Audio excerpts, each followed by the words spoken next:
God's grace, you are doing good. Thank God for your health.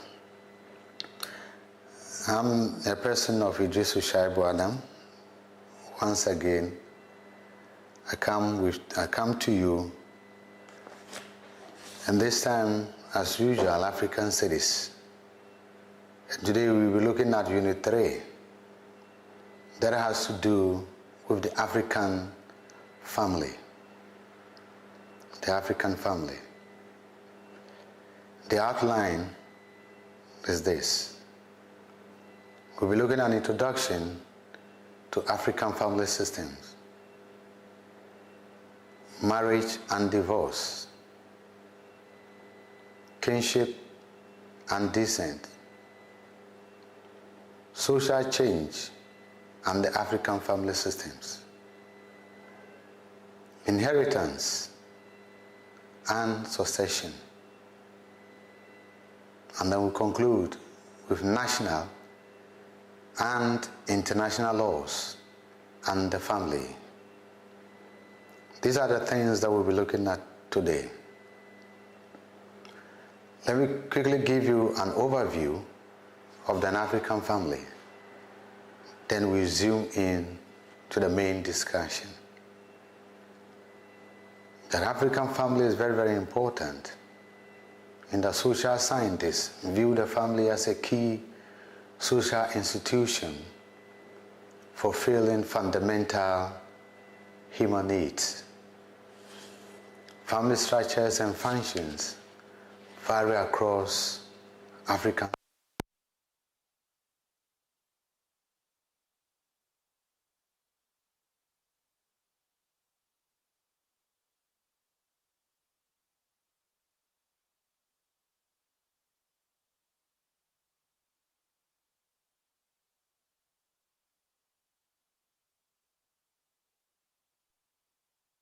To social dynamics. Now, in indigenous African cultures, the family is central to social.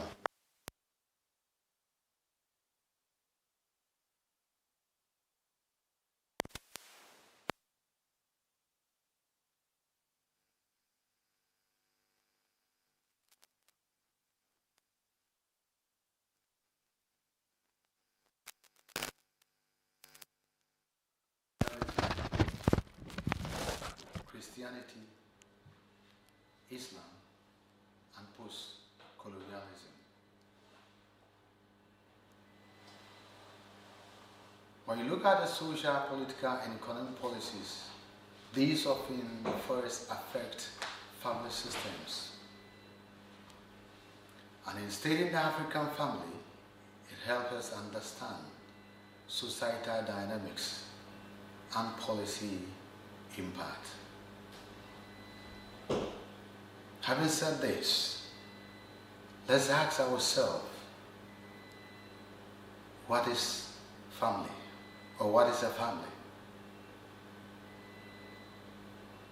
Of course, I believe everybody belongs to a family.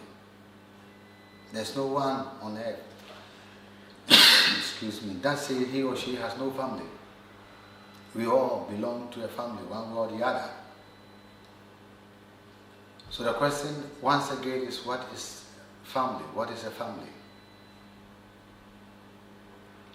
Now, scholars view a family as a social group with members related by ancestry, marriage, or adoption, who live together, cooperate economically, and care for their children.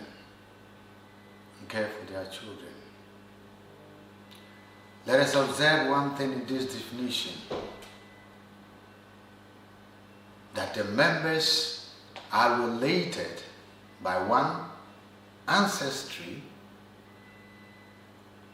to marriage or adoption, and they live together, cooperate economically.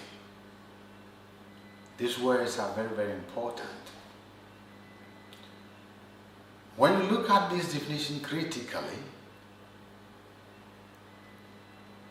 realize that within the African context, the challenge we will have with this definition is that the issue of adoption. Because in typical African societies, indigenous African societies, adoption is a problem. You can go and adopt, but if the inevitable happens, that adopted child will not be considered as the biological child of the parents. But in the other world, or in big cities, in Africa especially, this thing is now becoming part of us, and not in typical indigenous settings. Having looked at that, let's look at the psychological view, how the psychologists view or see what a family is. To the psychologists, a family is a group of united people who are united emotionally and emotionally bound, and who have a focus, and the focus is to care, respect, and mutually support each other. Mutually support what? Each other. And this is the psychological perspective. Let's look at Asimen's definition. Asimen thinks that a family is made up of sexually interacting adults and their children, responsible for each other's economic, social, and religious well-being.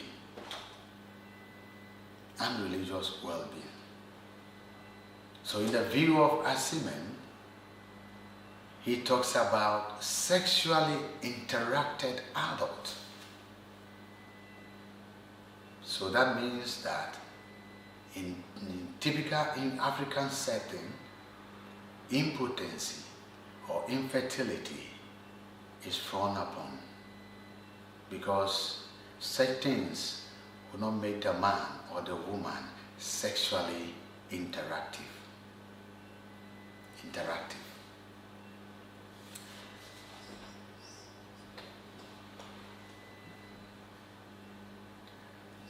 Now, and of course, they cooperate together.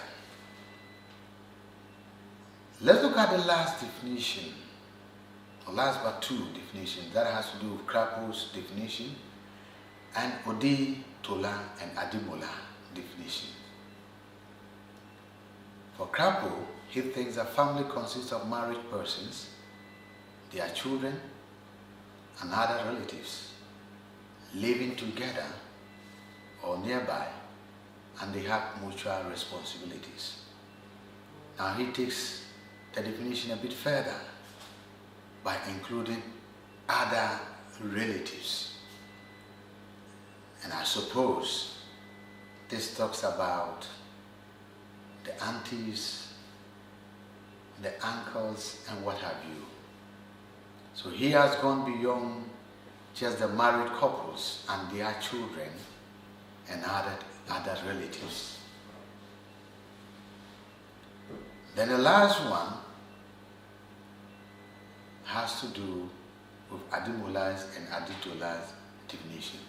And they see a family as a group bound by shared beliefs who maintain cohesion through those belief systems. And you could see that really this definition has a connection to religion, and that is the shared beliefs. That's a shared belief. Now let's ask ourselves, when you look at these definitions, there are certain common elements that cut across the definitions. And of course, we have differences also that can be deduced from the definitions. let's look at the common elements. And one of the issues that cuts across the definitions we've just seen is that they emphasize the issue of relationship, which is very, very important. And this can be seen in the issue of what? Ancestry, marriage, and adoption. And of course, we can talk about the roles, the issue of care, mutual responsibility, and support. These are key themes that runs through the definitions. What about the differences? Differences that some of the definitions focus on economic and social responsibilities. Others do not talk about economic and social responsibilities. Others highlight on the issue of emotional or psychological bond.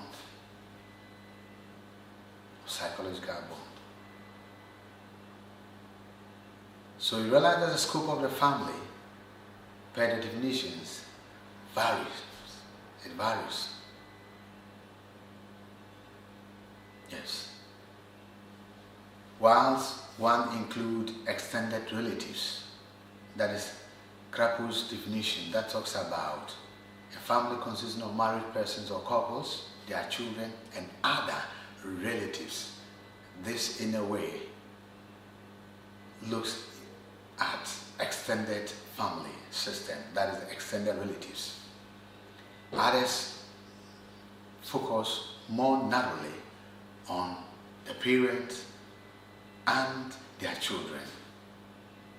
And this, of course, falls within the nuclear family system. So these are the differences that we can deduce from the definitions. And of course, we've initially or first talked about the common element that cuts across the definitions.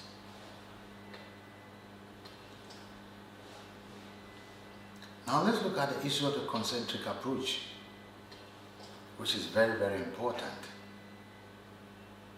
And the concentric approach views society as a series of interconnected what?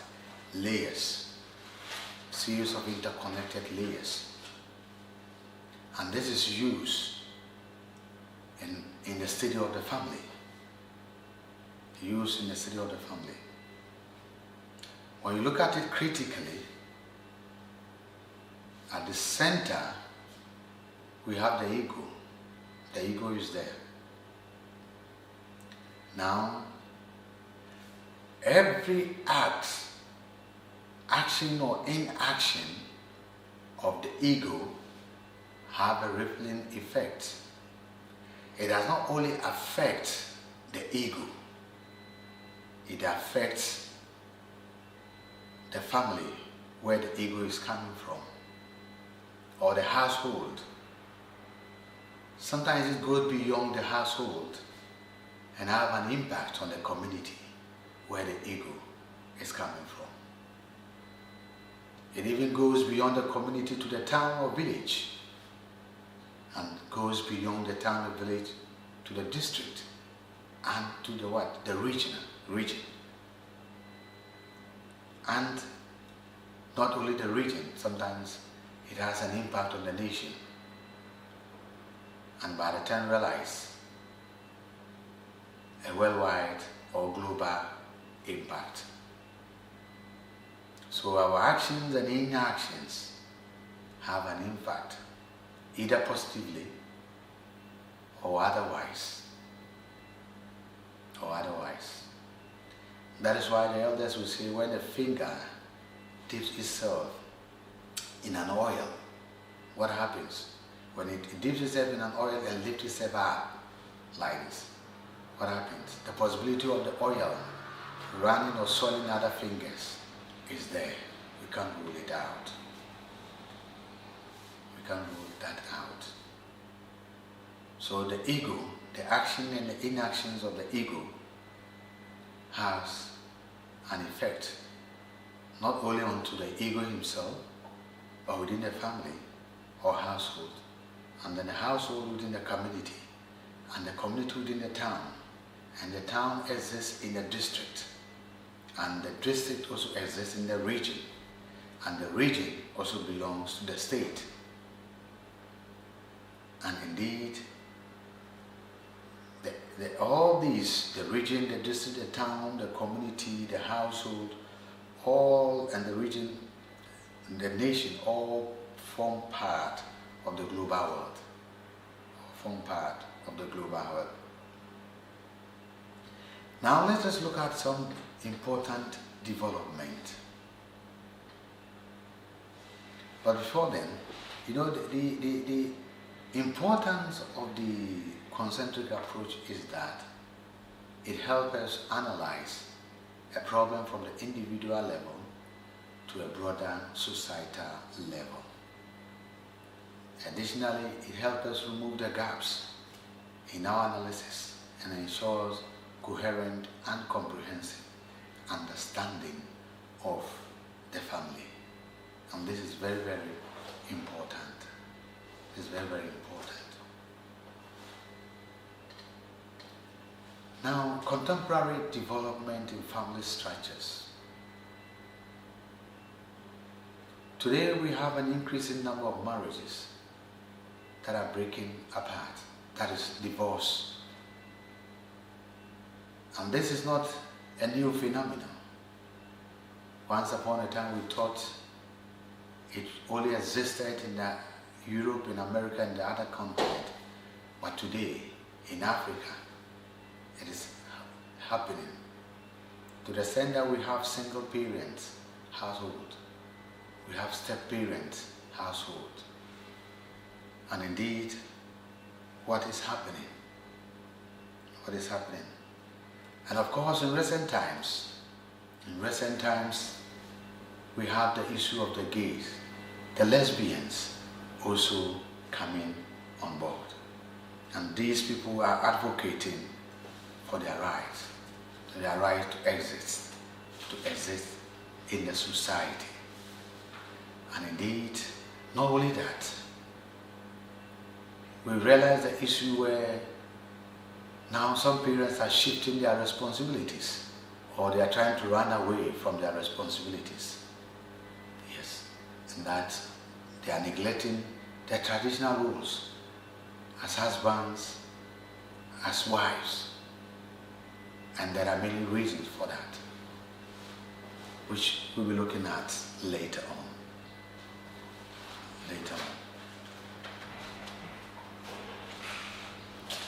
So, when you look at this contemporary development in the family structure, what do you think about?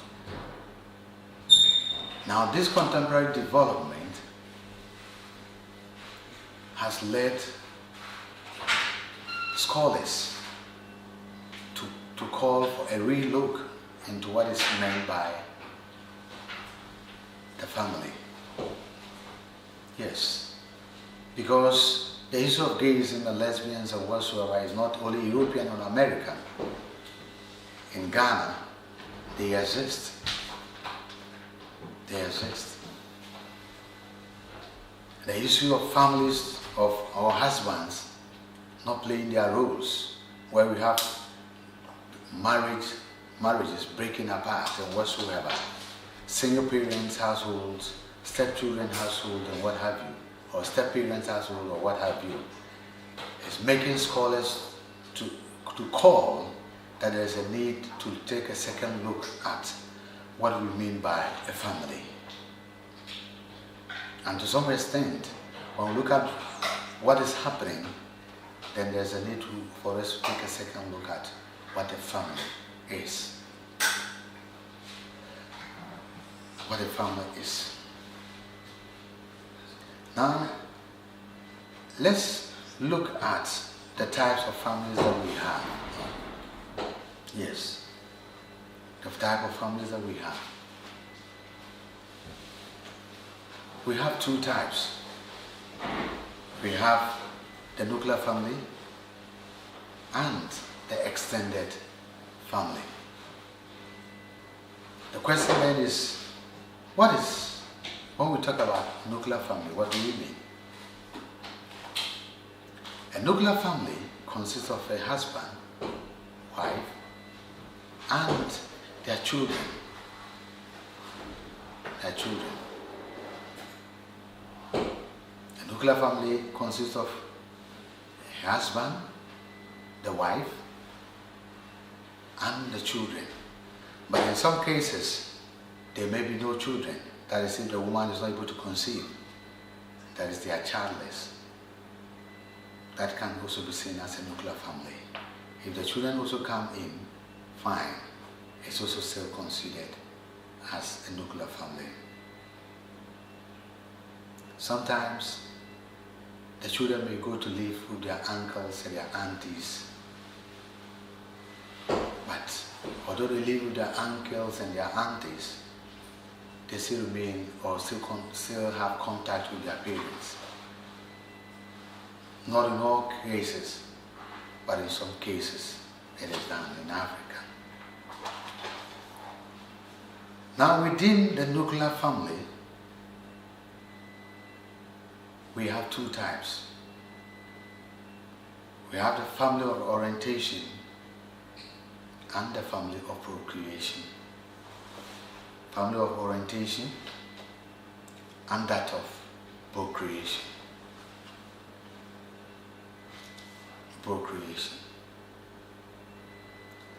I believe today the university has done something very significant, that students who were quite recently admitted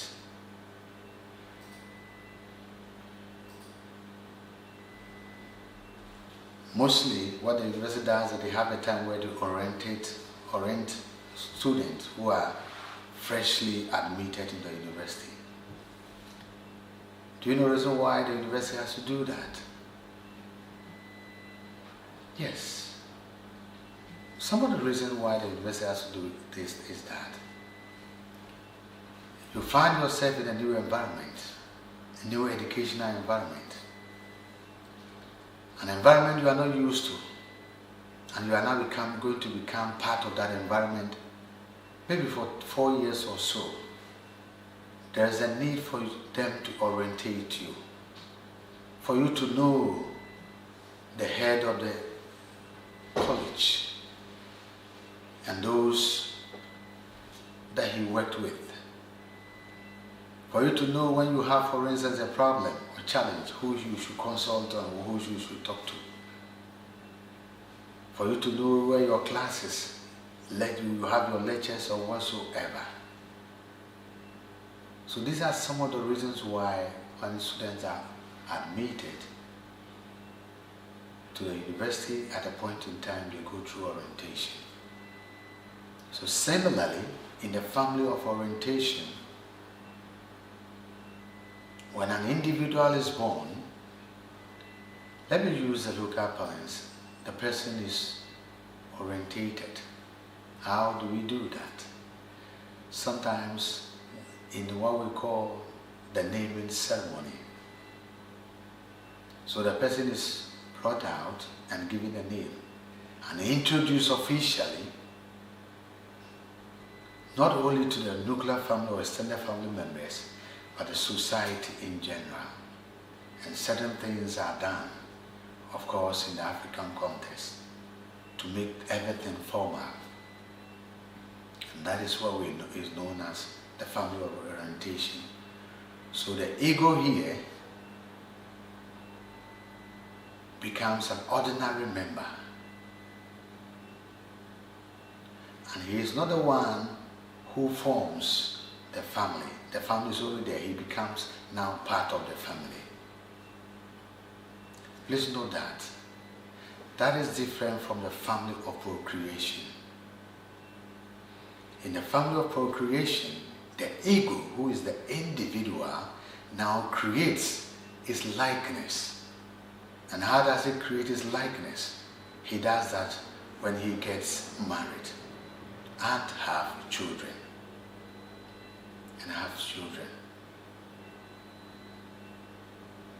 So here, the ego at a point in time gets married and produces its kind, and that is the family of procreation. So in the family of procreation, it do not be wrong to say that the ego is the principal actor who acts in the process of procreation to procreate its kind, so that the family lineage will continue. But in the orientation one, the ego is introduced, since it's now coming to form part of an existing family. So he's introduced to the community, and he becomes part of an existing family. Part of an existing family. Now, one thing that we should note is that as we talk about the family of procreation, is that there's a new development that is connected to the family of procreation. And this has to do with the conjugal family. What is known as the conjugal family. When we say conjugal family, what does it mean? What does it mean? Today, most people are running away from their conjugal responsibilities. That's most men and women from their conjugal responsibilities. In the developed world, some women find it difficult, not that they cannot conceive, but they think that the duration of 9 months where they will conceive for 9 months and then go through labor, they cannot withstand that pain. So what do? They rather go for what is known as the surrogate mothers. They have the money, so they go and look for the poor person, poor woman. Then through artificial insemination, her ovary and that of the sperm of the man is taken and injected or so into the womb through artificial insemination through doctors, and then the poor woman takes seed. After 9 months, she gives birth, and then the rich woman or the rich family comes to take their children away, because the woman finds it difficult that she thinks that she can go that 9 months labor and then go through giving birth. So they have to adapt other means, and it is happening today. And I'll not be surprised that Ghana, such a thing exists. Such a thing exists. So when you look at that, this issue of the conjugal responsibility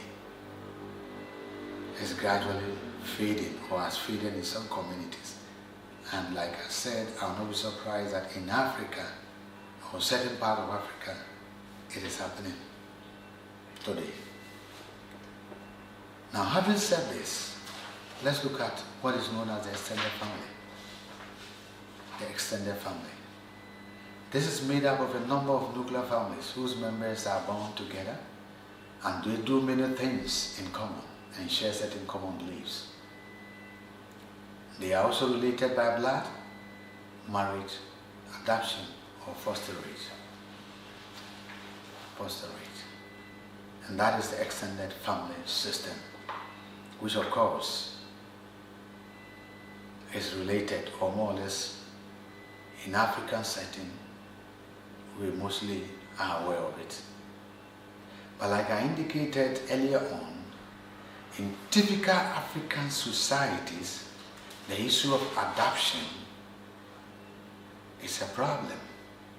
So if a woman cannot conceive, or the man cannot aid the woman to conceive, there are two things: either the helps are there, or if the problem is from the woman, of course, the man will be made to take another woman who can give birth to for him and for the family. So the issue of adoption in typical African settings is hardly entertained. It's hardly entertained. Now, there's one thing we also call the composite family.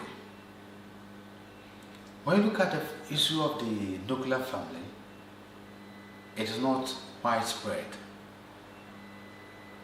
That is, it is not universal. In some societies, it doesn't exist. In Africa today, in some societies it exists. But in some societies in Africa, the nuclear family doesn't exist. What exists is the extended family system that operates. But even in African settings where the nuclear family exists, one thing that you must note is this: they do not constitute the ideal family or families. You know, in Europe, their family system is the nuclear family ones. But in Africa, our family system depicts what Radcliffe Brown described as composite family. Composite family. Let's go back to European families and see. European families are potentially monogamous, but in that of the African, they are potentially polygynous. Polygynous. So when we talk about a composite family, then we are talking about a man, his wives, and all children. And the children here can include present and past relations, that's marriages. So maybe the man has gone away and to get into a sexual relationship with a woman, whether he got her married or not, the woman gave birth. Now the man can go and bring that child to his house, and the present wife will take care of that. Sometimes if the man loses his wife, maybe through death, and remarries,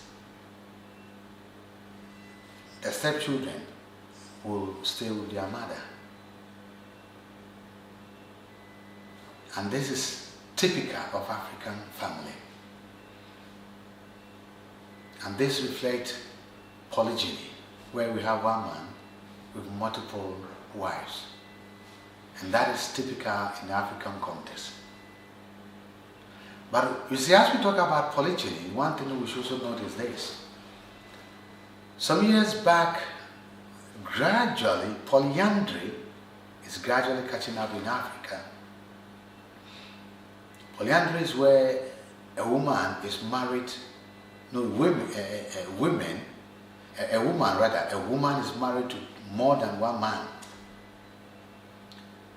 It happened in Kenya some years back, where I read it on the website, where was this rich woman who fell in love with two young guys. And they usually got to the police, one of the police stations in Kenya, and the woman was advised to divorce one, to leave one. But she said she loves the two of them. She has her own personal reasons.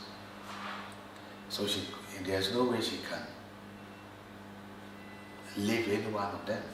Then she was advised that, well, if the men could understand each other and live under the same roof with her, fine, she should go ahead and marry the two. And that is what she did. That is what she did. She married the two, and they were all living in the same house, but different rooms. Don't ask me, the question you want to ask, don't ask me. That one is up to them to do their own arrangement. And she's sure she's coexisted with them like that.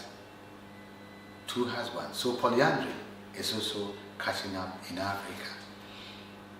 Of course, sometimes we have it in disguise. A story is told of a Ghanaian woman who got married first in Accra. Then later on, the mother lives in Kumasi. We don't know what happened. She got to Kumasi and married another man. So, when she gets to Accra, she stays with the man in Accra for some time. She was able to play her cards very well. But the time came, she was caught. And this is what she did, she always do. After spending some months in Accra, she would tell the husband that the mother is not doing well in Kumasi, so she needed to go and take care of the mother. Then she will get a permission to leave. When she gets to Kumasi, then she goes to the Kumasi husband to stay there. Officially, she married the Kumasi one and officially married the Accra one as well. And this was what she was doing, and until it was discovered. So, what I'm saying is that the issue of polyandry is gradually catching up in our societies. Yes, in our society. What are some of the functions of the family? I'll just touch briefly on one or two each. The functions have been did. We have the essential or primary functions and the non-essential or secondary functions. Now, with the primary functions, the issue of reproduction and socialization of children is paramount. Reproduction, and especially at a point in time when the children grow at a certain level, they have to also get married and then reproduce. But before they get that level, the elders have to teach them their cultural values and the norms, so that when they grow, they will also impart same to their young ones. So, and the issue of socialization is also part of the function. Then this issue I'll talk briefly is regulation of sexual behavior. Yes, the family helps regulate sexual behavior by setting social norms and boundaries, defining who one can engage in sexual relationship with and whom one cannot. There are some African families or ethnic groups you cannot marry your cousin. Cross-cousin marriages are not accepted. In some cases, they are accepted.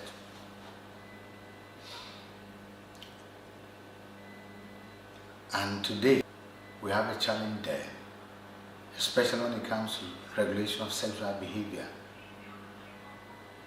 A story is told of two lovebirds who were from the Ashanti region, Kumasi specifically, who, because of job issue, they found themselves in Takrady. They fell in love. And of course, like most youth of today, they do not have the patience to wait until the day they get married, so that the man will be given the key to be able to access the fruit the fruit from the garden, the precious garden. So lack of patience, the lady gave the man the key to go and pick some ripe pawpaws, and was not one, not twice. Then the time came, they decided to go back to Kumasi and officially introduce themselves to their family members. And lo and behold, when they went home, it was realized that they were siblings. It was realized that they were siblings. And the family head said, no, it will never happen. They can never marry. Because it's a taboo. It's a taboo. Now, in certain African cultures, like I said, regulation of sexual behavior, who you should have sex with and whatsoever, the family determines that. Of that. In some, like I said, families, your uncles or your father, you can marry your father's sisters, that's your auntie's daughter. You can marry, if you are a man, you can marry your auntie's daughter. Take me for instance. His daughter, I can marry her. It's not a taboo. Why? Because her daughter is from a different blood. But I cannot marry my uncle's daughter. Why? Because it will be the same blood. Because my uncle is my father's brother. So that is not accepted. That is not accepted in typical African settings. Now we also have a situation where, especially in the north, if you take good care of your wife, the father can give the younger sister to you. There's no problem with that issue. Either direct sister or a stepsister, but mostly stepsisters. They don't have a problem. It is a tradition. They don't have a problem with that. So what we're saying is that when it comes to the issue of sexual behavior, the family helps regulate family sexual behaviors. Let me say one or two concerning the non-essential functions. When it comes to the family performs religious functions. Yes, religious functions. Where the family need to educate their children in the tradition or their belief system. And whatever religious function that need to be performed at every stage of the child's life, it is done and led by the family head. And led by the family head.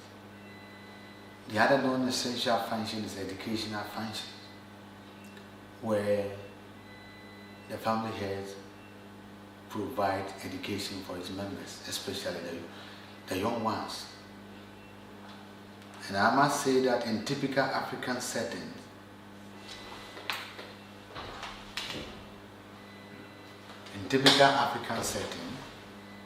when it comes to education in typical African settings, all the members of the community sometimes they contribute to a pool to support a relation's daughter or son who is going to school.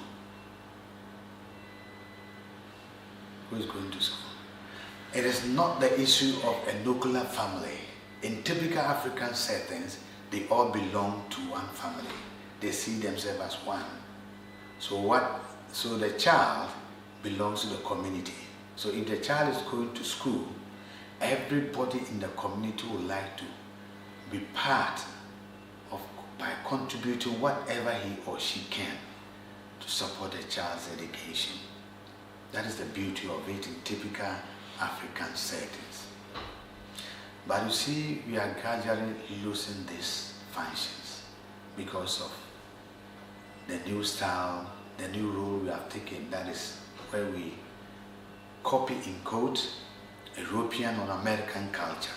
So as a result of that, individualism now has crept into our African family system. Right? Provision of healthcare, recreation, and whatsoever are other functions that I want you to look at it yourself. Now let's move to the next issue that has to do with the deconstruction of the African family system, which is very, very important. The deconstruction of the African family, which of course I'll just talk briefly about it. You know, when we talk about the African studies or the African family, African studies, we talk about in chapter 1, unit 1, we saw the distortions that have occurred in documenting African history and culture. And this means that there is the need to deconstruct what has been written so that we'll be able to present ideas that truly reflect Africans, what we are or what we believe in. So one of the issues that need to be deconstructed has to do with the African family system, where sometimes, not sometimes, our family system is seen as extended. And this was what the Europeans wrote about us, that the African family system is an extended family system. But this was done with bias. So some African scholars think that there is a need for us to deconstruct that African family system, the extended family system. Now, in America and in Europe, their family system, they don't describe it as extended family system, but rather they describe ours as extended. Their family system, in some cases, their family include animals, pets. Somebody in the US or Europe can bequeath thousands of dollars for a dog because he or she sees the dog as part of his family. But this in Africa, we will not do it. We will not do it. So if the pet is seen as part of the family of the American or that of the European, why don't they refer to their family system as extended, but rather see ours as extended family system? This is why some African scholars are calling for deconstruction of the African family, especially the label given to our family system as extended, when in reality the American family system or the European family system can be seen as an extended family system in the sense that they include pets, dogs, cats, and what have you. Yet they don't describe theirs as extended, but ours is seen as an extended family system. No matter what, Africans will not include dogs as part of their family, except those who have European or American orientation. They may do that, but typical indigenous African setting will not have that or will not do that. In typical African setting, they will not also leave a peswa or 1 cedi for a dog when the family are there, when the family is there. They rather leave it for the family, and as the family take care of themselves, they will take care of the dogs as well. But not to specifically say that this amount of money, I am leaving it to my dog, so that the state or somebody should use in feeding the dog. No. It is not done in African family system. It is not done in typical African family system. Let's quickly move to section 2, where we look at the issue of kinship and descent. Kinship and descent. The question I will ask is, what is kinship? Please let me make this clear. Sometimes we had cases where when we look at the spelling of kinship and kinship, this is K-I-N-S-H-I-P,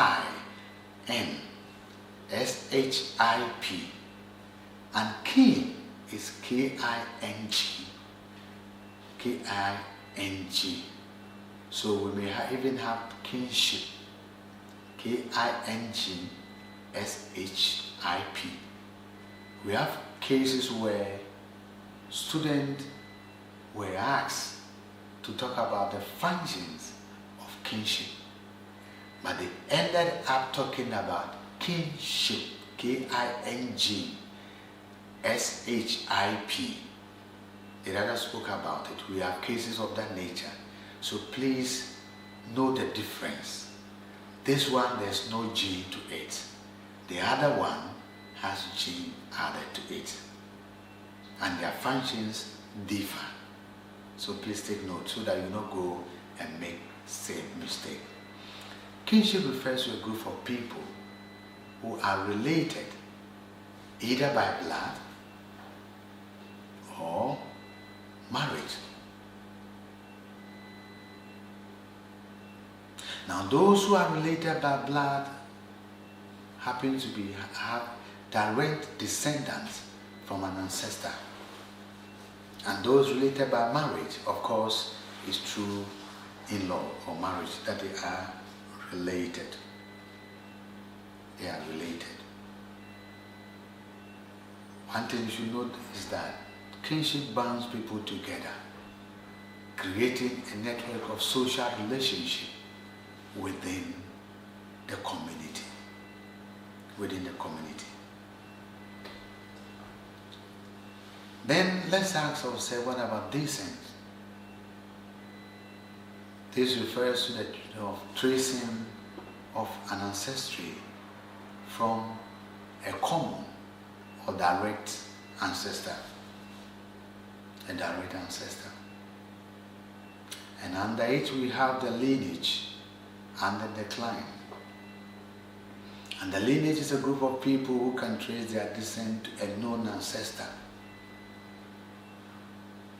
And the lineage, the members are closer to each other due to their direct connection.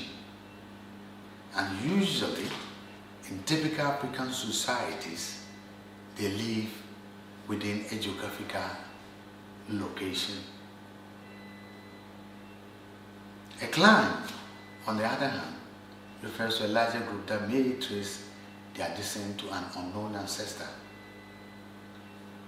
And a clan can be seen to include multiple lineages and has more distant connection among its members. Distant connection among its members. Among its members. And within the descent, we have the unilinear descent. And this is talking about where lineage is traced through a single line, either through the mother or the father. And if it's through the mother, then we have what is known as matrilineal. Mostly the Akan group in Ghana are matrilineal, where inheritance has come from the mother side. And that is, the children cannot inherit their father. The children cannot inherit their father. But situation where we have the patrilineal, that is where the children can inherit their father. So, for instance, among the Ashantis are matrilineal. and the northern tribes, Gurinsi, the Dagbangwes, the Ewes, these people are patrilineal. So if you find yourself among these people, if you are one of them, then you can inherit your father. But if you are an Ashanti, then of course you cannot inherit your father, but rather you inherit your mother. Your father, the account will say, the Wafasi more, the Wafasis are there. One day, if your father is not there, the Wafasis will come and take over. And in descent, or in Africa, we have three entities of membership. We have the living, we're talking about the current members of the clan. We have the dead, that's the living dead. They are those who are still recognized and honored within the clan. And it also includes the yet to be born, future members who are part of the clan through anticipated birth and connection to the descent group. And all these three are connected to rituals, and that is to ensure continuity and unity within the clan system across generations. Across what? Generations. So it is very, very important in the African kinship system that these three entities are very, very important. The living dead, which of course mostly we say dead people, but in typical African societies we don't refer to them as dead, we see them as living dead, and those who are yet to be born. Those who are yet to be born. The second aspect is the non-unilinear descent. And this is where people are not automatically excluded from either their father's or mother's descent group, unlike unilinear descent. People have the freedom to choose which descent group they want to belong to, and they can change their descent group membership during their lifetime. For instance, you have a situation where an Akaman and Akan woman, an Ashanti woman goes to marry someone from the north. The Akans, they are matrilineal, and the north patrilineal. Now the children have the right to choose whether they want to go matrilineal or patrilineal. And this is exactly what we are referring about. So the choice now depends on the children.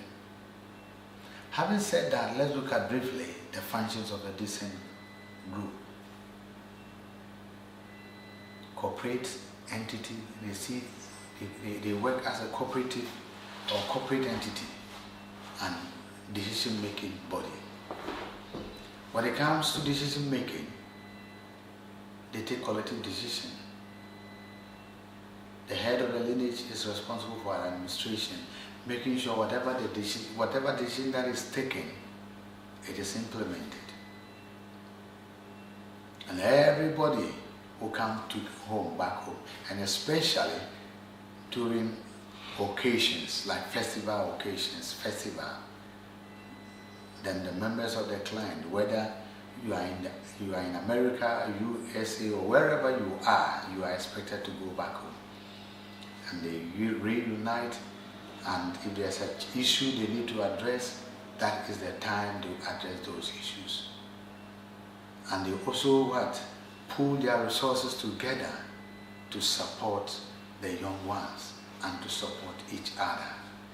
And this is very, very important in typical African settings. Secondly, members of the descent group have rights and responsibilities towards each other. They possess attributes and symbols such as names, appellations, and praise songs, totems, myths, rituals that foster identity. And this is very, very important. important. And each member knows his right. Each member knows what is expected of him. And of course, when it comes to the issue of symbols, they are aware of it. And this is very, very important. It's very, very important. In terms of its religious identity, of course, or entity, they have the right. They have that. The importance of kinship is also in your book. But again, the issue of time. Time is the issue. So just mention one or two, then we move to the next issue. We have the issue of the kinship system socializing its young ones. Parents, older children, and other members of the kin group help in the upkeep and upbringing of younger children. Yes, in typical African society, when a child is in the womb of the mother, that the child belongs to him or her, belongs to her. But once the child is born, the child belongs to the community. Yeah. So the child's upkeep, the child's training, everything is the responsibility of the community, the kinship. It is not the responsibility of only the parents, no. Because the child belongs to the whole kinship. So whatever role each member of that kinship can play to help in the growth or welfare or well-being of the child, that person is expected to do that. That person is expected to do that. And of course, the kinship system gives its members identity. And the identity here includes names and ethnic marks. Talking about ethnic mark, sometimes when you look, of late, the present generation do not want any mark on them. But 20, 30 years back, one thing that was very prominent in Africa is an ethnic mark that is given for an identity. So once you see somebody having a similar mark like yours, you easily identify that, no, this person, we have a common ancestry. But today, the young ones don't want any mark on them. But the marks help us identify ourselves. And sometimes even the name that we have. The more we get to know that, for instance, in the north, once you hear a name, you can easily trace where the person is coming from. Once you hear the name Azuri, for instance, Azuri, the Azuri families in the north, and you meet somebody maybe in Accra who has the name Azuri and traces his root from the north, you can't really do that way. And if you are also Azuri, then you can trace yourself from a common ancestor. So the names, the tribal marks help give us identity. Yes, help give us our identity. So the name and the tribal mark, we know that, oh, this person is coming from this part of our world. Yes, our world. But today, even the name is very, very important. Take the University of Cape Coast, for instance, and my people, the Ewe.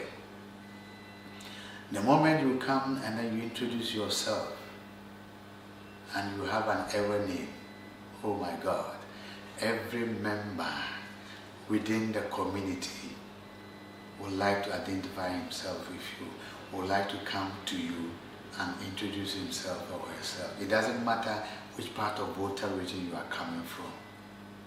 One after the other, you see them coming to you, introducing themselves. And this is a way of ensuring unity and oneness. And this is typical of the African. Typical of the African.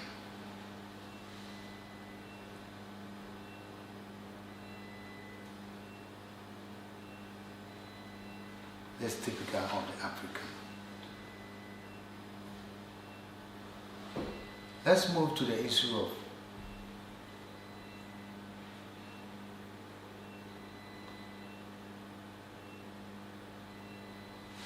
let's move to the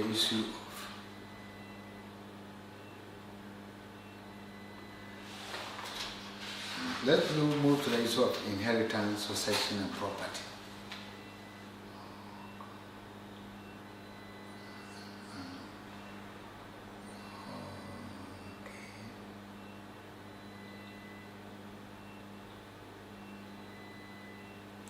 Inheritance, succession, and property right. Sometimes these two words, inheritance or succession, we use them interchangeably. When we want to say succession, we end up saying inheritance.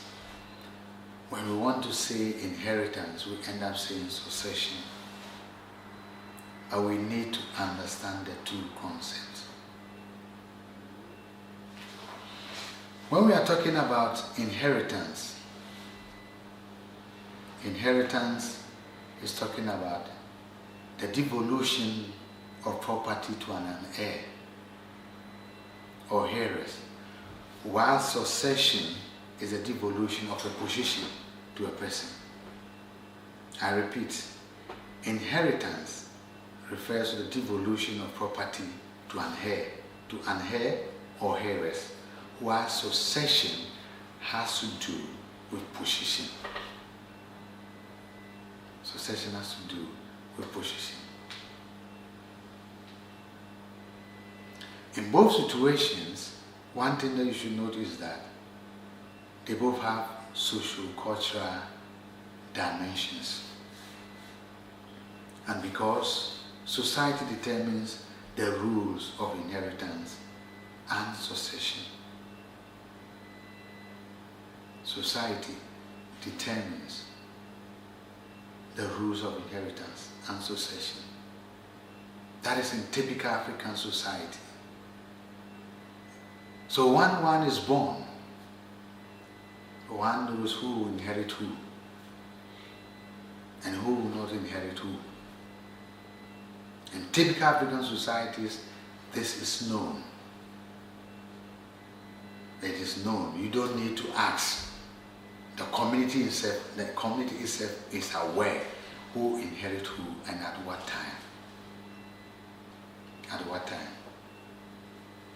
Now, apart from the socio-cultural dimension, inheritance is more economic and succession is more political.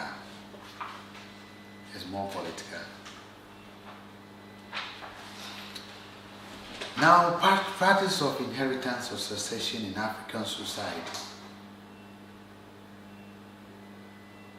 Property devalues first in the political sense because the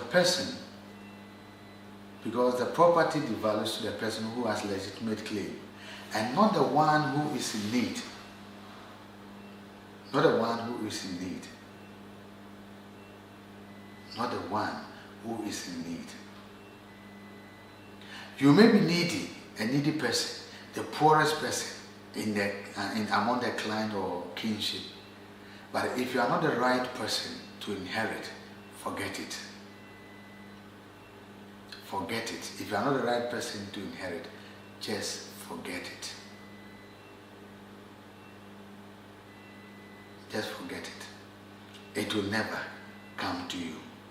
So usually the inheritance and the succession goes to the right person who is supposed to inherit. It is not based on that you are the poorest person that you have to know. It is not based on that.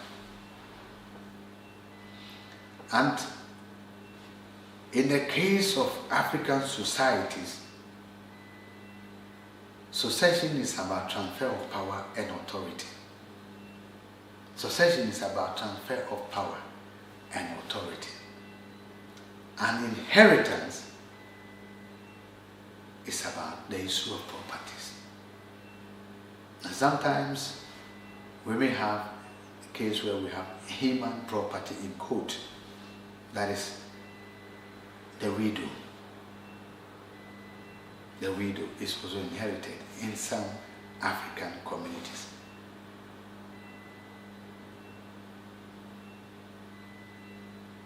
And the inheritance as well as succession is based on the culture of the group of people or the people. Based on the culture. And I must say that the two go hand in hand. You succeed first and then you inherit. You have to succeed first and you inherit. You can't say, I will succeed, but I will not inherit. Young farmer, they will not give it to you. You can't say, I will not succeed, but I want to inherit. No, it is not also possible. It has to go hand in hand. It has to go hand in hand. So, for instance, a chief is there, or a community A has lost its chief, and he has 2 wives and other properties. The brothers are there, or the late chief is there, or even if the man is not a chief, let's say he is not a chief.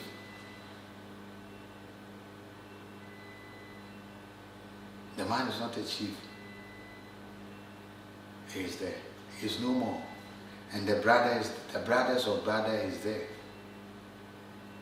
The brother is the next in line.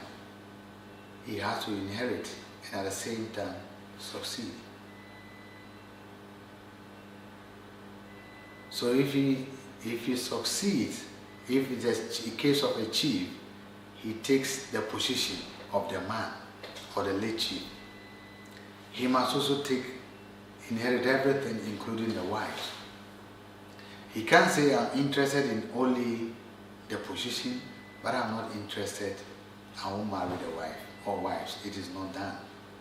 He has to go the 2. He can also say that, look, I want the properties the man have, including the woman, but as for his position as a chief, I don't like it. No. Then they will give it to the one who will go for the 2. So you succeed the man's position, and then you what? Inherit.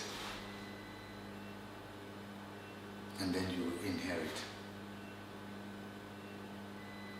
You don't go one after the other, you inherit. And like I said, that is in typical African settings. And when it comes to the issue of inheritance and succession, one thing that also influences is the family system, whether it is matrilineal or patrilineal.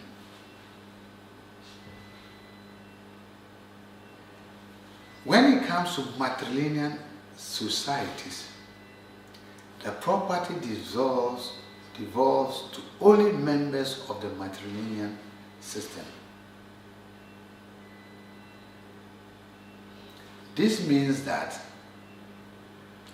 a father's property can, if in the case of the Ashantis who are matrilineal, if you are an Ashanti, then when your father dies, you as the child cannot inherit your father. But the opposite is what you can do. You can inherit your mom's property. But your father's property, you cannot. Because it is the work of her sis, the nieces and nephews or whatsoever that will come for that. Now, in the patrilineal system, the children have the right to inherit their father. They have the right to inherit their father.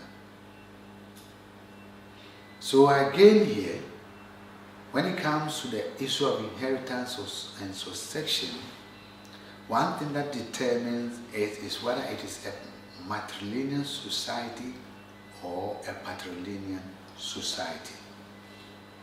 That will determine where the property will devolve to. That will determine.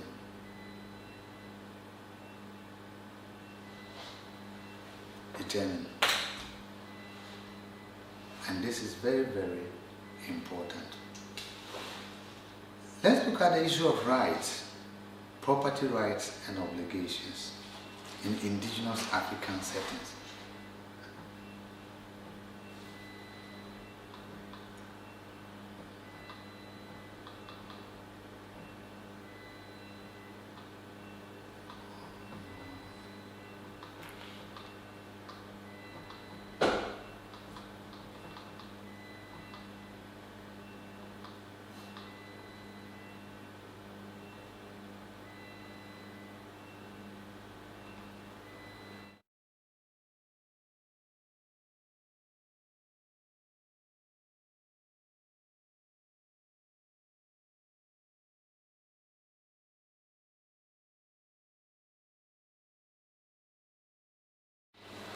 Now, when it comes to the property rights and obligations in indigenous African societies, individual members of the family are allotted rights and obligations with respect to ownership, control, exploitation, and consumption of resources.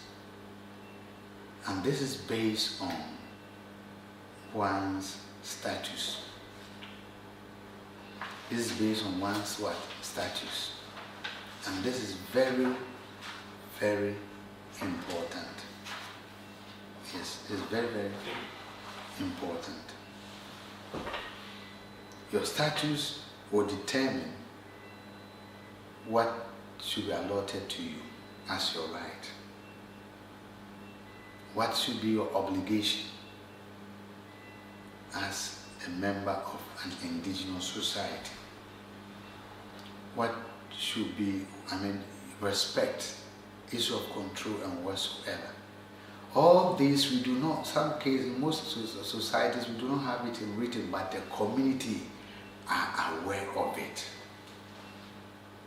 They are aware of it. And even as a child, as you are growing up, you are taught. You are what? Taught. You get to learn it. Now the second right is that land is not for sale. It is not owned in any outright sense, but it is held in trust for the ancestors and should be passed on to the future generations. In typical African societies, lands are not sold, but unfortunately, today, as a result of globalization, as a result of we copying the Western world, you see chiefs selling lands. But in typical indigenous African settings, lands are not sold. They are rather kept for the next future generation. So in typical African settings, for instance, if you belong to a client or a kinship and you live within a geographical area, at a point in time when you grow, the head of the clan or kinship will look for a suitable place and they will demarcate a place for you where you put your building within the whole community, within the community. If it's a farmland also, they will give you a place where you farm. It will never be sold to you. But today things seem to have changed, all in the name of development, where some chiefs allegedly sell lands and the revenue or whatsoever they get, no one knows its whereabouts. But in typical African settings, land is not for sale. No, it's not for sale. The head of the family or the kinship or the clan need to uphold the land in trust and pass it on to the next generation. But today, the story is gradually changing, where family lands are sold. Less family lands are sold. The other functions are there, which I pray you to look at it. Let's look at the issue of marriage and divorce. Marriage and divorce. I start by asking, what is marriage? What is marriage?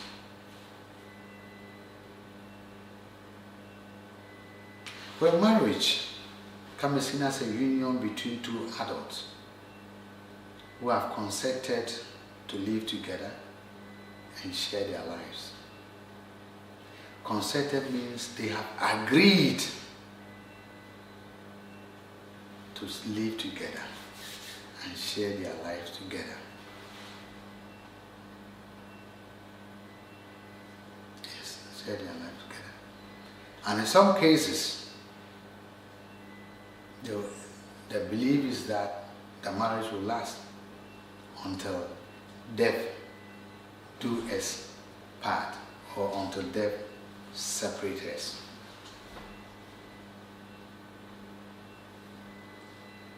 But this issue of until death separate us doesn't apply to many African or many indigenous African cultures or societies.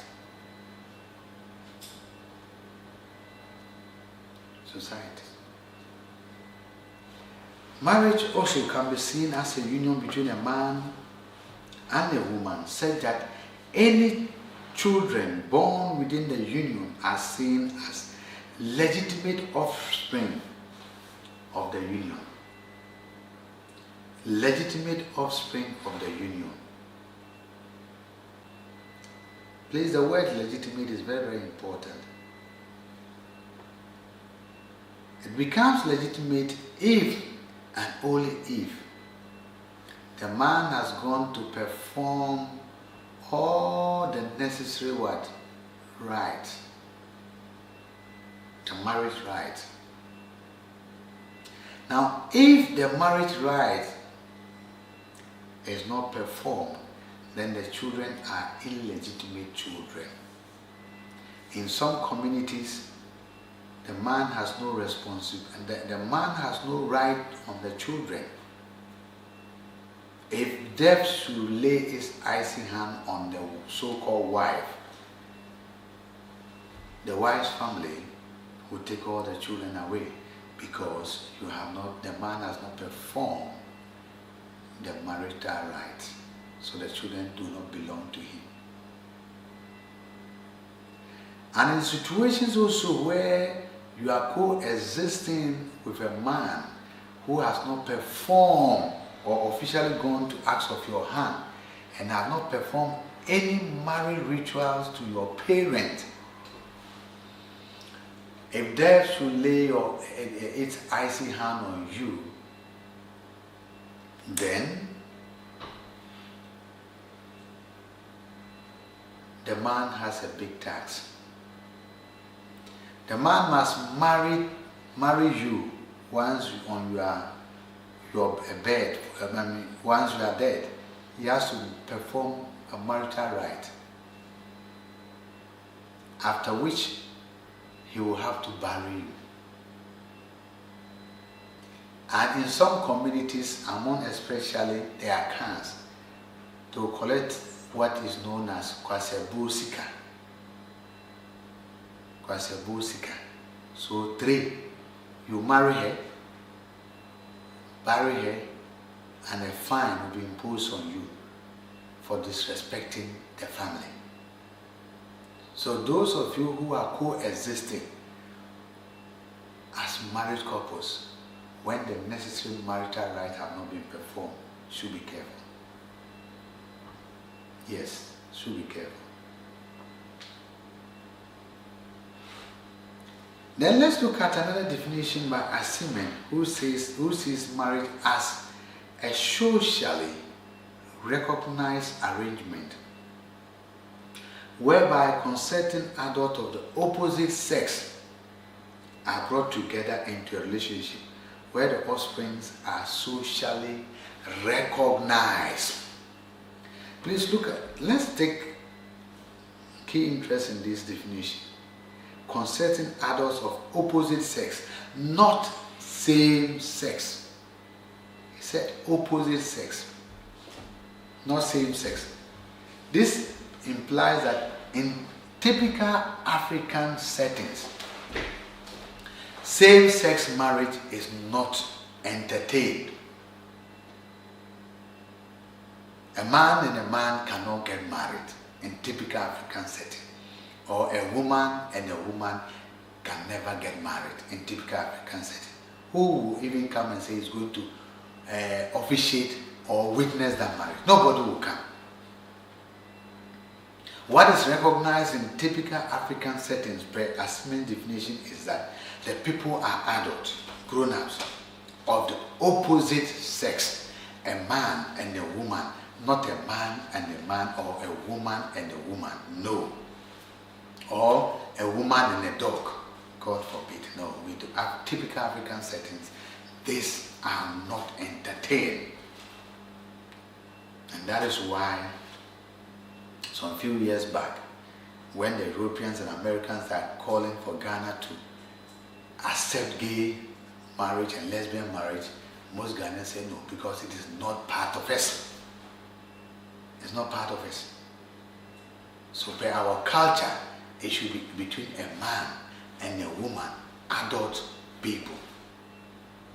Not a man and a man. So take note of that. And in Asimen's definition, he said consenting adult. This word, we must be careful with it. Let's look at it very critically.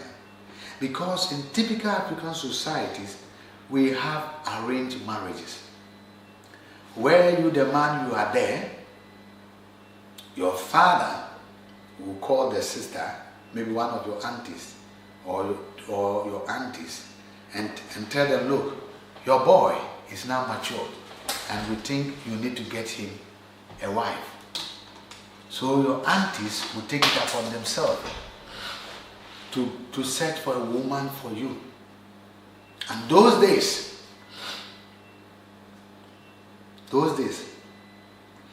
in some cases the search may take a year or even more. When your aunties have been given that task, one thing you should notice that they are not concentrating on physical appearance, physical beauty, no. They are interested in inner beauty, character. If the woman is well cultured, not a woman who is real like an animal, no. A woman who is cultured, that is their focus. It doesn't matter the outward appearance. They are interested in the inner beauty. And as part of their investigation, they will find out whether the lady in mind they have seen, that lady, is there any kind of disease or sickness in that family? Because there are certain things that are hereditary. Are they litigants? If they are litigants, tomorrow if we marry her, we may have a problem. If there's specific sickness there or illness there, the possibility of she also giving birth to a child who will be sick or whatsoever is there. So they do underground work. When they are satisfied with the underground work, then they will send their report to their brother, that's your father. And your father will then also send a delegation to the so-called the girl's house And when they get there, the girl's parents will not also accept that, oh, we agree that your son will come and marry our daughter. No. They will also in turn set a committee to investigate the man's family background. Sometimes the investigation goes deep in court. That is the grandparents, the great-grandparents, the great-great-great-grandparents. They need to find out things for themselves. They don't want to give their daughter to a marriage to a drunkard. Maybe the boy's father is a drunkard. So the possibility of he also growing up one day becoming a drunkard is there.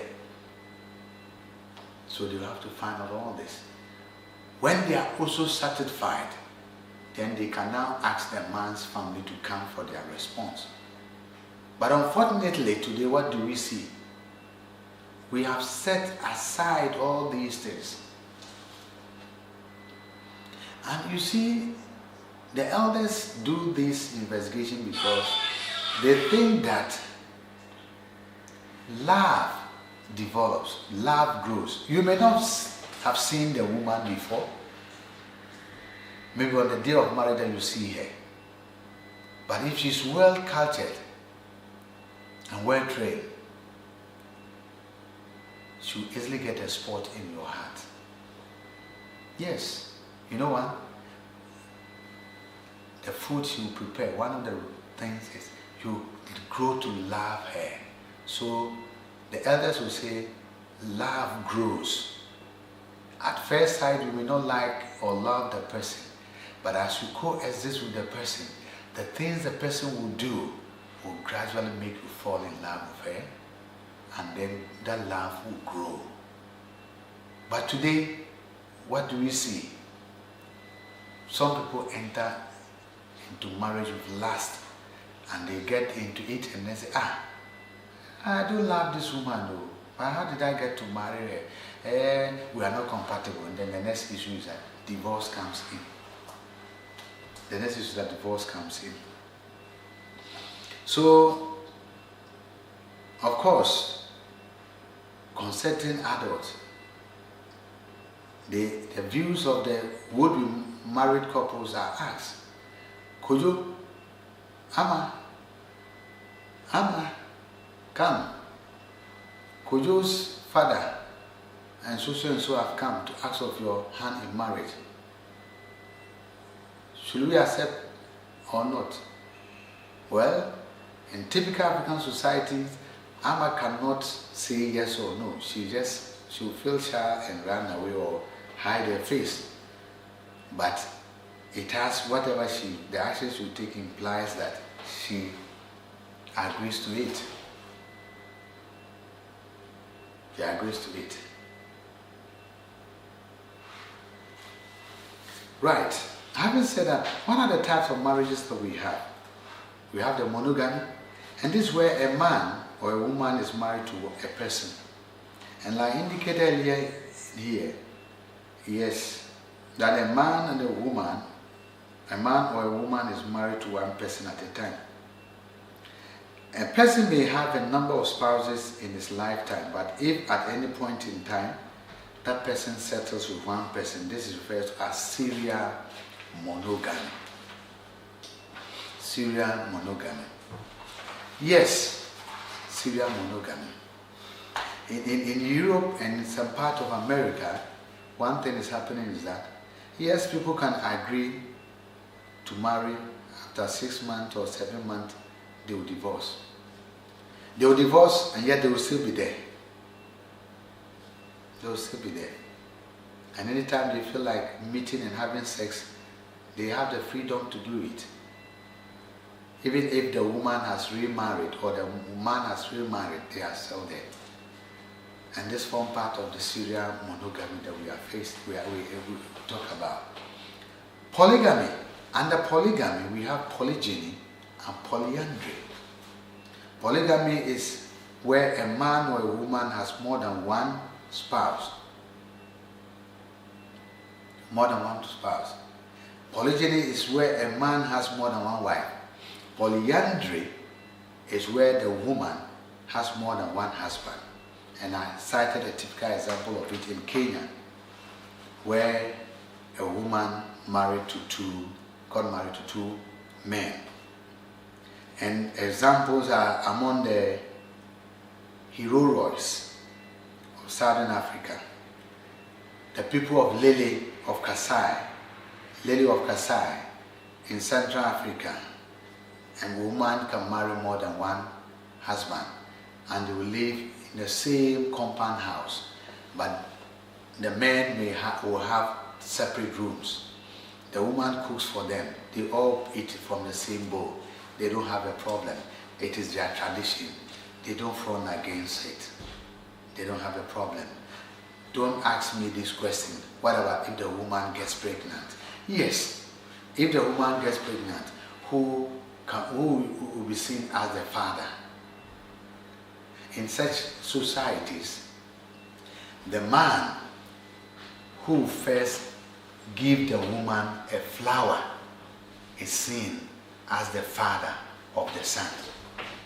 That is their tradition. So if you, the man, you are not able to shine your eye in code very well to know that my woman has taken seed, and you quickly get a flower and give it to her, and yet you allow your opponent to do it, then the child belongs to your opponent, because he gave her the flower, first to give her the flower. So that is the tradition they do. They don't have any problem with that.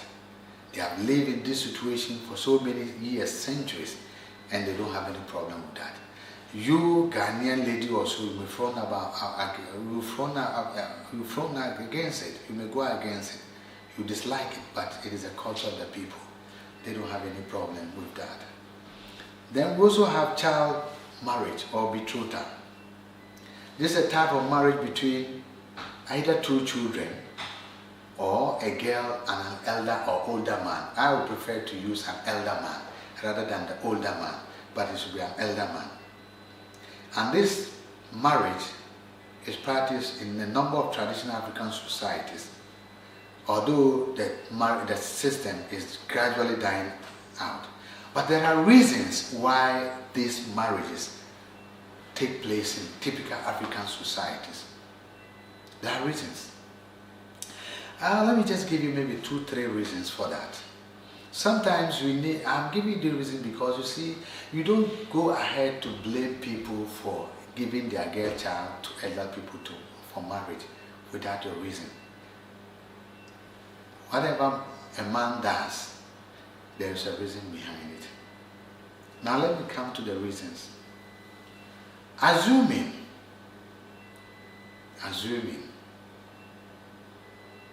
you are a girl, 18 years of age, very beautiful, and your dad, maybe 60, 50, 60 thereabout. Your dad is not feeling well. You have moved from one hospital to the other, yet the condition still remains the same. Then, finally, the point is that your dad needs to be sent outside to be operated on. There is a rich man in the community there. Your dad has no bank account. Your mom same. You yourself also same. There's no money in the system. Average family. Average Ghanaian family. And the man has to give you about maybe 100,000 or more, or 200,000 or more than that. How will that loan be resettled? How will it be settled? How are you going to pay that man when you don't have property that you can sell and give it to the man? And the doctors are saying by certain period, if the operation is not done, your father will die. What do you do? The man is also single. Maybe he has lost the wife. And from the look of things, even before your father's situation, a man has been eyeing you.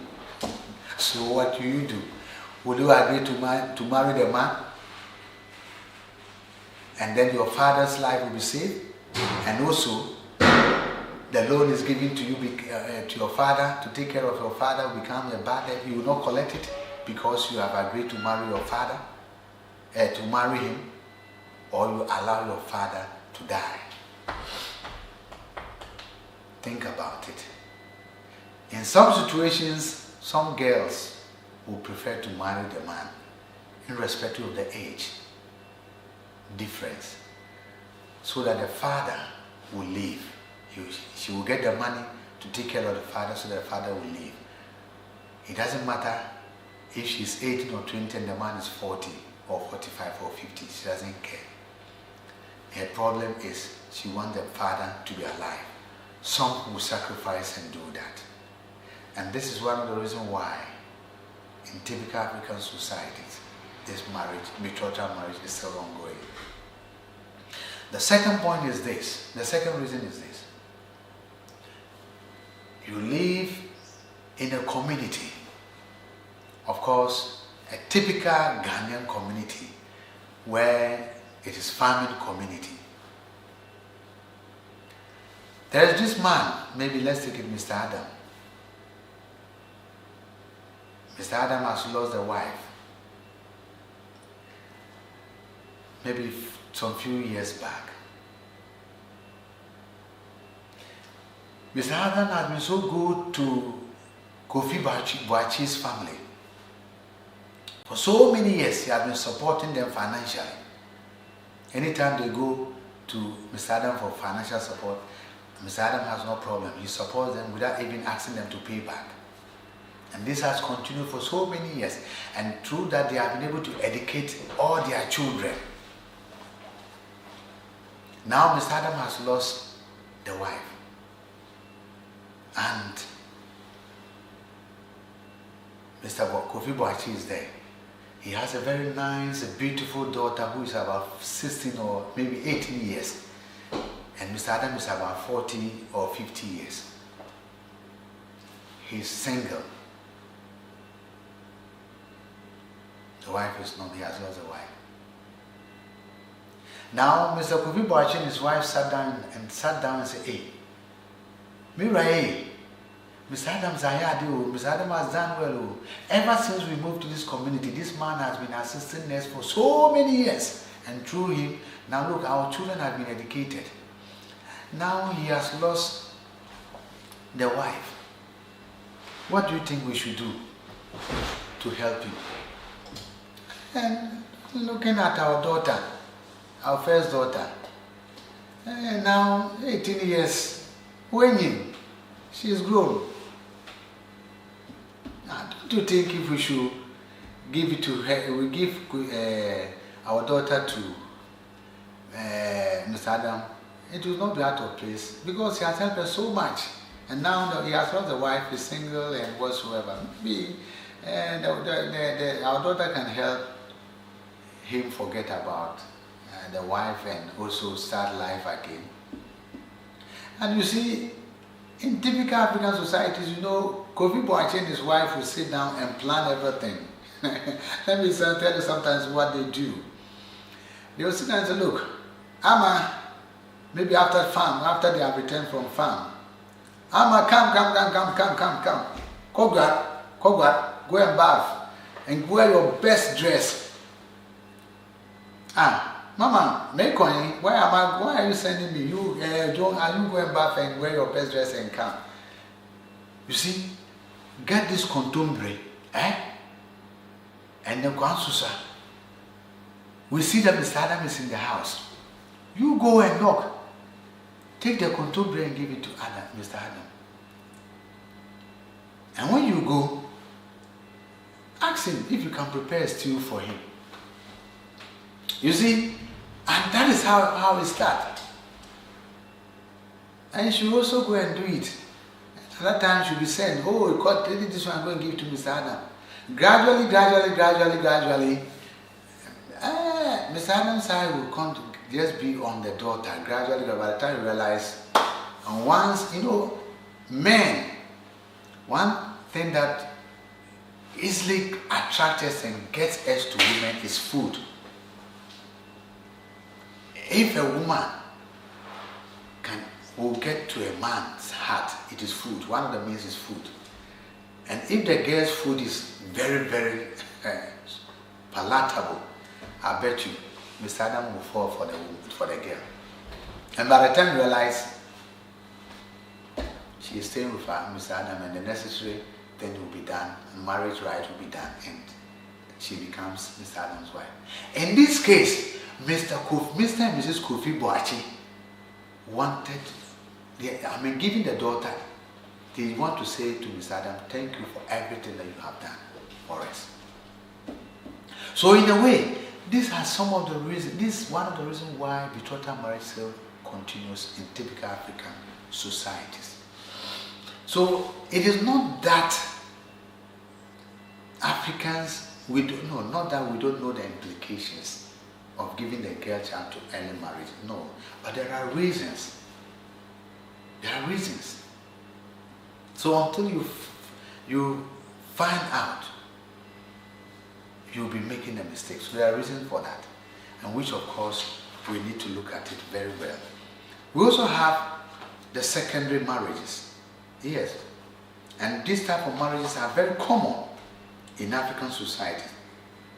These are presumed to be marriage of a person after he or she has gone through marriage once in his or a lifetime. Yes.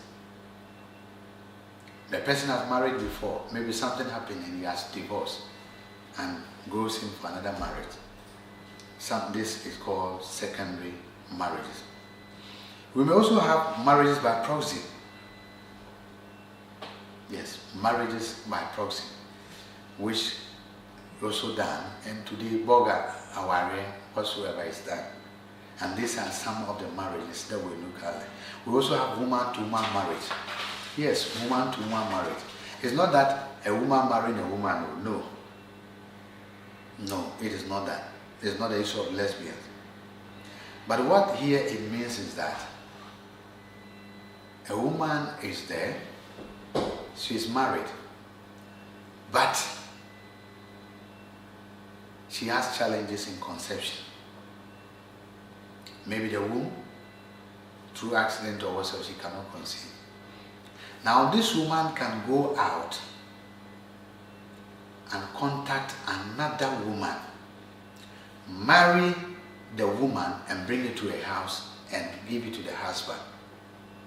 Now the woman performs every marital right with that new woman.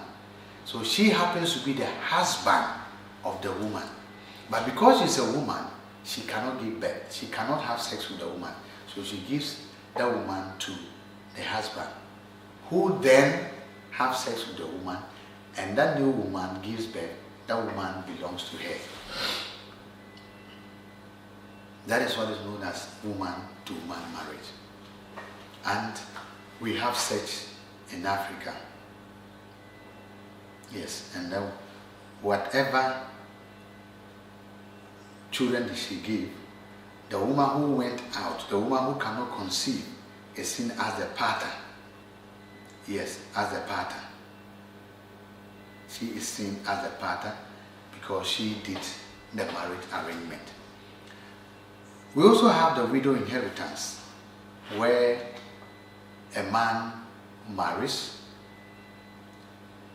he dies and leaves the woman behind.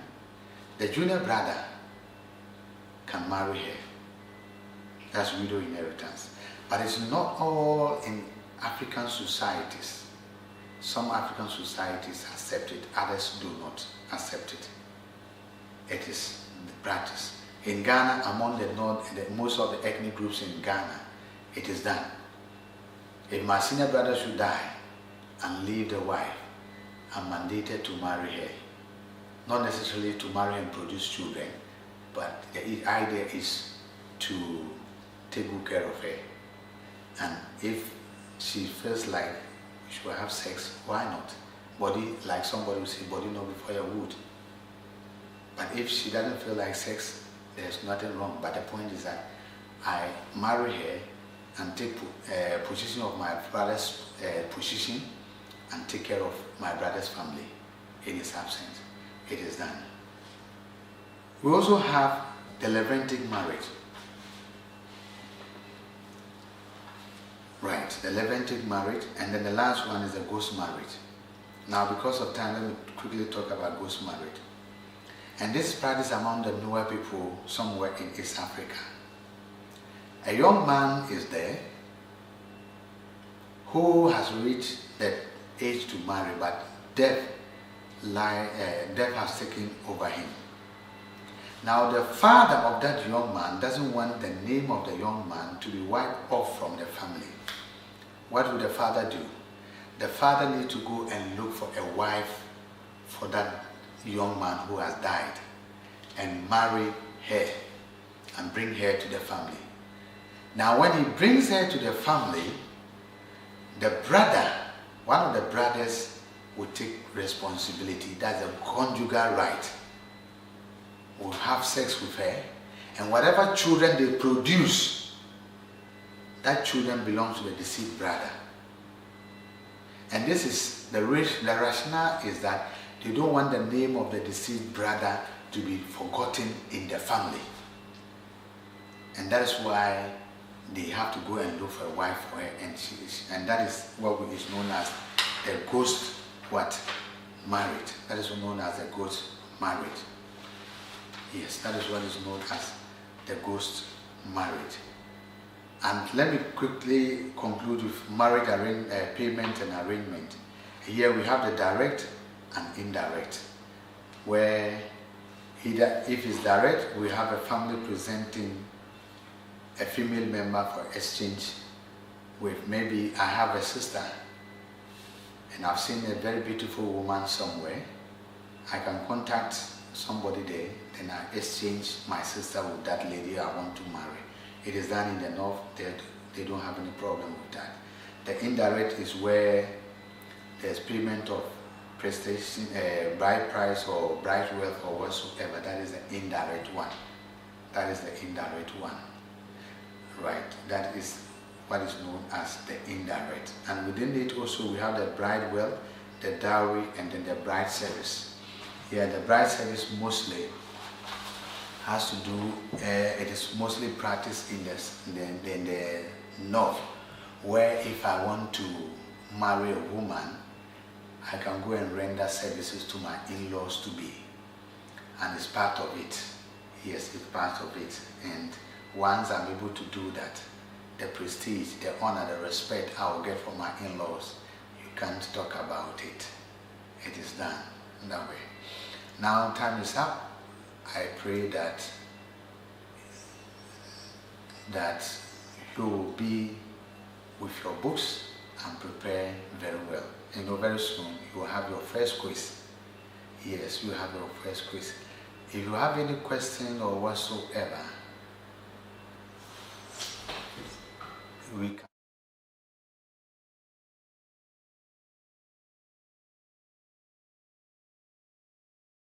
So, if you have questions, you write them down. There will be a time, the right time will come to you, but it will not be on this similar work, but it will be on Zoom, where I will interact with you, and then you ask your questions, ask your questions anytime. So you can write the questions down, and when that time comes, we'll open the window where you ask your questions. But until then, stay blessed and take care of yourself. Bye-bye for now.